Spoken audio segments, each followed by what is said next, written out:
Akan membahas tentang rencana duplik dari 3 terdakwa hari ini.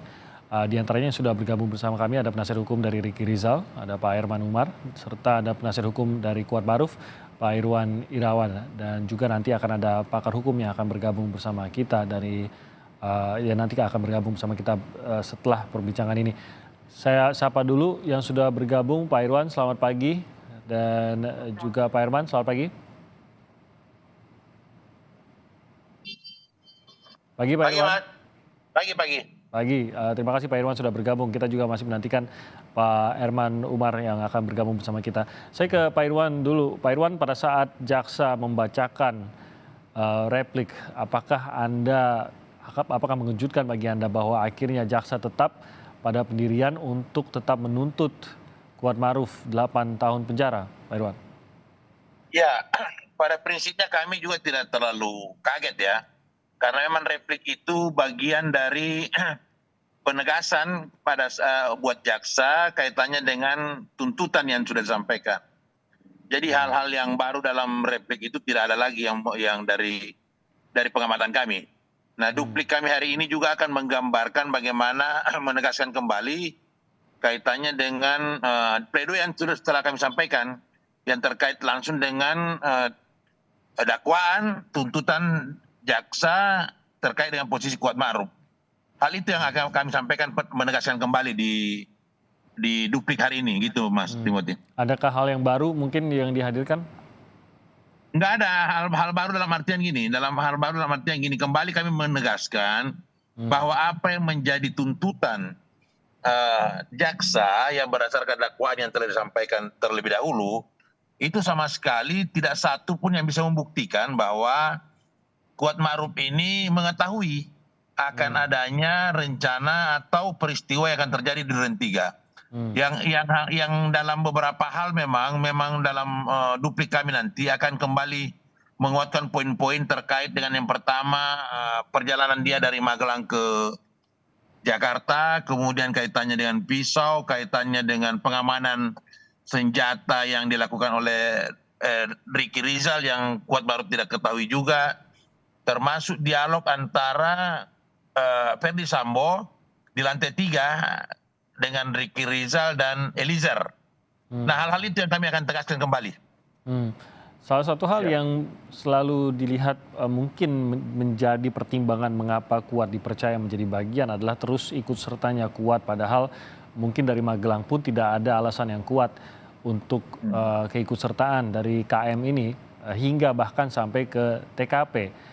Sehingga seperti tidak terjelaskan kalau bukan rencana mengapa KM ini bisa sampai ke TKP dan berada di situ saat peristiwa terjadi begitu. Ya, jadi beberapa hal terungkap di persidangan kemarin bahwa yang pertama kaitannya keikutsertaan Kuat ini ke Jakarta ketika di Magelang itu diminta oleh Riki agar siap-siap karena diminta ikut ke Jakarta untuk mendampingi ibu karena ibu Peci maksudnya kurang sehat ya. Kemudian dalam perjalanannya ketika sampai di Saguling pun kembali diminta oleh Riki untuk ikut mengantar ibu isolasi di Duren 3. Nah, hal-hal itu yang mendasari kenapa Kuat selalu hadir dalam perjalanan ketika dari Magelang ke Saguling ke Duren 3. Nah, dalam jaksa pun sudah menjelaskan dalam tuntutannya bahwa Kuat ini tidak punya motivasi pribadi atas hilangnya nyawa Joshua. Karena Kuat ini hanyalah orang yang bekerja di keluarga Ferdi Sambo dan digaji. Sehingga dia tidak punya motivasi apa-apa untuk ikut serta kalau dianggap ini perencanaan untuk menghilangkan nyawa daripada si korban. Nah, hal itu yang mendasari kenapa dianggap bahwa Kuat ini selalu muncul dalam proses perjalanan ketika dari Magelang ke Saguling ke Duren 3. Mungkin hal itu Mas Timothy yang kami jelaskan. Oke, saat ini sudah bergabung juga penasihat hukum dari Riki Rizal, Pak Herman Umar. Selamat pagi Pak Herman. Pagi, Pak Moti. Pagi. Pak Herman, apa yang akan disampaikan dalam duplik pada hari ini? Duplik yang kita sampaikan hari ini intinya mematahkan mengembalikan lagi inti dari pledoi kita ya. Tapi mungkin hari ini kita memperkuat dengan bukti. Kemarin tuh sudah ada beberapa bukti, hari ini bukti yang signifikan kita adalah menyampaikan teori-teori, doktrin-doktrin dari hukum menyangkut masalah pasal 55 ayat 1 turut serta itu. Itu kita menyatakan bahwa teori-teori yang kita dukung bahwa sesuai dengan pasal yang ada 340 rencana maupun 338 untuk turut serta itu.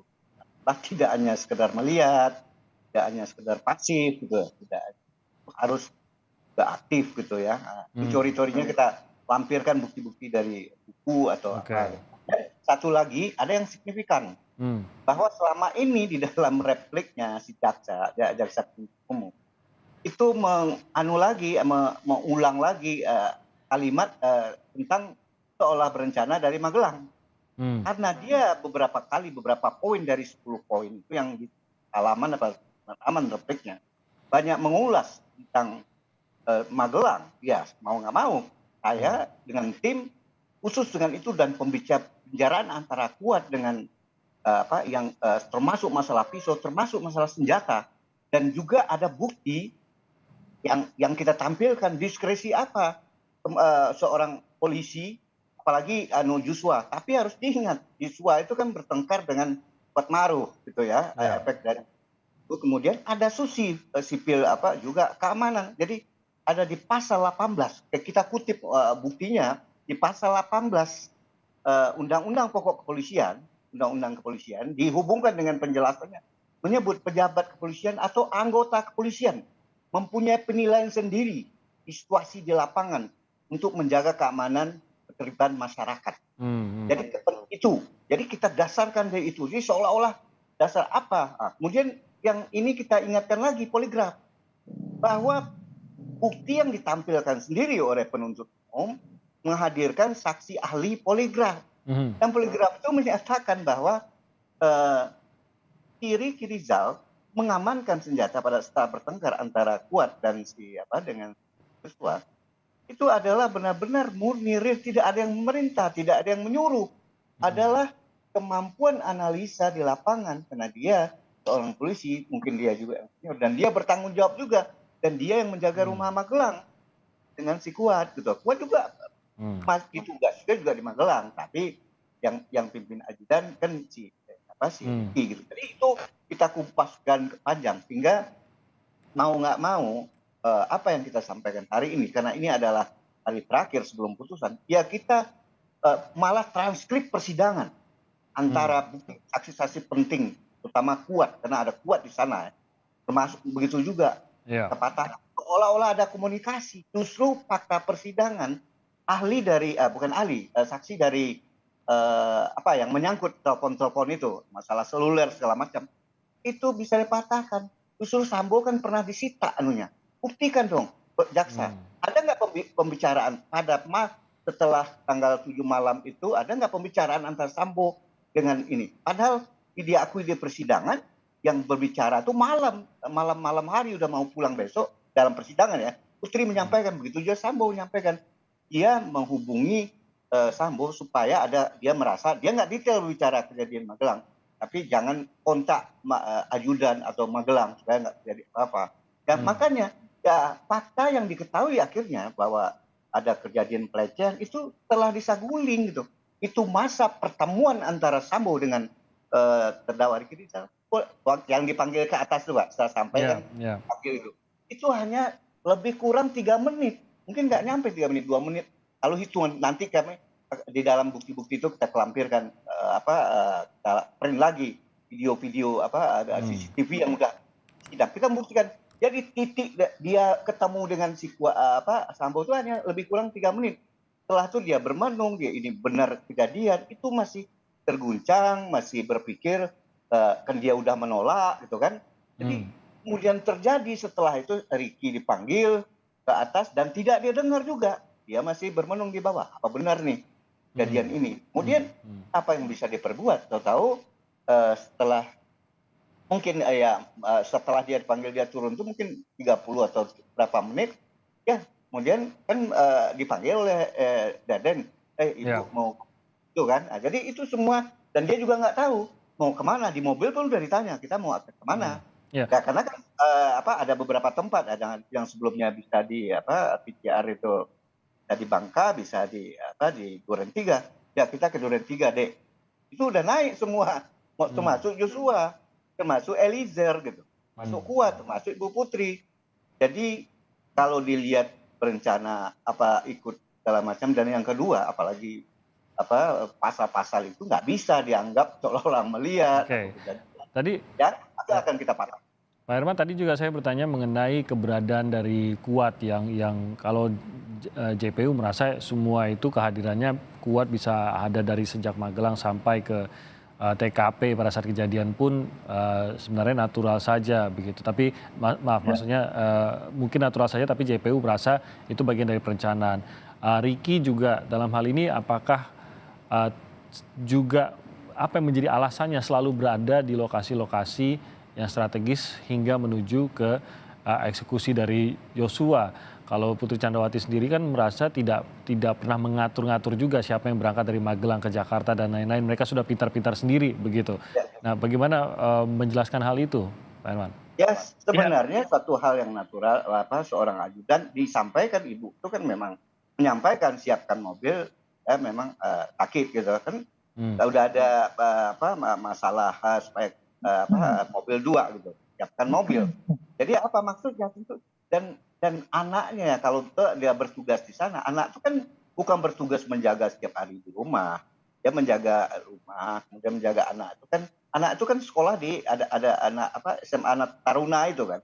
Jadi di asrama, jadi memang wajar aja, apalagi Magelang Jakarta itu cuma berapa jam, 6 jam gitu kan. Jadi nggak ada seolah-olah ada persoalan bahwa bakal Joshua di sana. Dia baru mengetahui bahwa ada pelecehan segala macam itu kan setelah disaguling. Ya wajar dong dipanggil, masa dia nggak bisa dipanggil? Ini ajudan. Ini orang yang bekerja dengan pimpinan seorang polisi. Tapi memang tidak ada yang menugaskan untuk ikut ke Jakarta gitu ya, Pak Herman? Oh enggak, memang disebut dipanggil siapkan. Dia merasa dia tanggung jawab moral aja. Dan nggak mungkin hal kayak gitu ya. Kalau memang nggak ini, buat apa harus berangkat gitu? Nggak juga. Dan oleh karena itu, ngapain dia tidak bawa pakaian? Kan dia hanya mengantar gitu. Ya kita balik lagi, sama Kuat dia seperti itu. Jadi nggak bawa pakaian yang makanya di PCR pun dia nggak sampai di PCR. Kalau dia tahu itu, jadi nggak ada, dia nggak ikut PCR karena ada dalam pikiran harus balik ke Magelang setelah itu.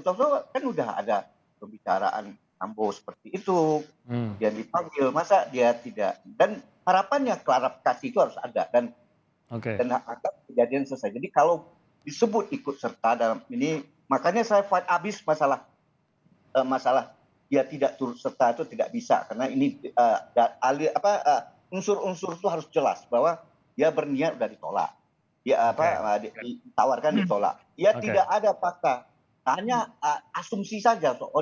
Dia ngawasin gitu. Semua orang anak ini aja yang bukan kuliah hukum itu bisa membuatnya, tapi bukti dan faktanya apa, ya kan? Jadi itu yang kita tampilkan bahwa jaksa benar-benar banyak asumsi saja gitu, Pak. Oke, kalau untuk Kuat apakah juga sama Pak Irwan? Apakah hanya merasa karena ya memang tampaknya itu tanggung jawabnya, atau memang ada hal lain yang mendorong ataupun menugaskan ia pada saat berangkat dari Magelang? Jadi gini Mas, ini beberapa dakwaan, tuntutan, replik yang disusun oleh JPU ini lebih banyak imajinasi aja dan asumsi-asumsi tanpa ada fakta, bukti yang menunjukkan bahwa betul apa yang dituduhkan kepada Kuat Maruf itu berdasar gitu ya. Nah, kaitannya dengan keberadaan si Kuat di beberapa hal ini, beberapa tempat ini, memang dia ini kan supir, asisten, ketika diminta mendampingi ibu ke Jakarta ya pasti ikutlah. Nah kemudian diminta juga ke tempat Duren 3 pasti dia ikut, dia mengantar. Nah itu kan sudah terbukti seperti juga Ricky menjelaskan bahwa memang mereka ini diajak dan akan kembali pada hari itu juga. Makanya mereka tidak membawa pakaian dan tidak melakukan PCR karena setelah itu mereka akan kembali. Nah dari rangkaian cerita ini kan tidak ada satu pun yang mengindikasikan bahwa dua orang ini mengetahui akan adanya peristiwa di Duren 3, mereka hanya mendampingi. sampai ke Jakarta, kemudian Jakarta kemudian di Saguling ini ke Duren 3, posisi-posisi itu mereka hadir pada saat itu karena yang dari Magelang itu kan karena ibu kurang sehat maka didampingi berdua, dan dari awal mereka juga tahu bahwa akan kembali pada hari itu juga, makanya mereka tidak melakukan PCR dan tidak membawa pakaian maksudnya. Nah, oleh karena itu dari rangkaian cerita ini kan tidak ada yang bisa mengindikasikan bahwa mereka sama sekali akan mengetahui akan adanya peristiwa itu, apalagi dikait-kaitkan dengan pasal 340 yang perencanaan. Khususnya Kuat ini dalam beberapa pemeriksaan pun dan jaksa pun sudah mengakui bahwa tidak ada motivasi pribadi. Apa yang membuat dia harus punya kepentingan harus menghilangkan nyawa Joshua? Sementara peristiwa di Magelang pun dia tidak tahu apa itu yang terjadi di lantai 2. Hanya ibu menjelaskan ke Kuat bahwa si Joshua ini berbuat sadis. Hanya itu aja informasinya. Kaitannya dengan peristiwa sebenarnya yang versi Ibu PC ini menjelaskan bahwa ada peristiwa pelecehan, pemerkosaan setelah dikonfrontir. Nah, sebelumnya Kuat tidak tahu, sehingga apa yang menjadi dasar Kuat harus ikut merencanakan menghilangkan nyawa si Joshua ini. Nah, itu yang perlu kami tegaskan kembali di duplik nantinya, Mas. Baik, kita akan jeda sebentar, Pak Irwan dan juga Pak Herman. Kami akan kembali usai jeda berikut ini. Tetap di Breaking News Kompas TV.